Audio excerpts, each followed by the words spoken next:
আকাশে মেঘেদের রং পাল্টায়। আকাশ এবং মেঘের ভালোবাসাগুলো এমনই হয় বুঝি। কখনো আকাশি, কখনো বেগুনি, কখনো কমলা, কিংবা কখনো একটু ধূসর।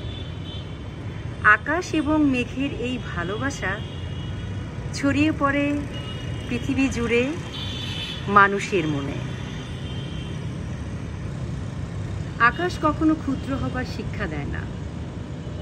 আকাশ এবং মেঘের স্পর্শ মানুষের মনকে জাগ্রত করে, মানুষের মনকে ক্ষুদ্র হতে দেয় না। আকাশ এবং মেঘের এই ভালোবাসা, এই সুন্দর রং মানুষের মনকে আরও বড় করুক, আরও সুন্দর করুক। পৃথিবী হয়ে উঠুক আকাশ এবং মেঘের মতোই বন্য।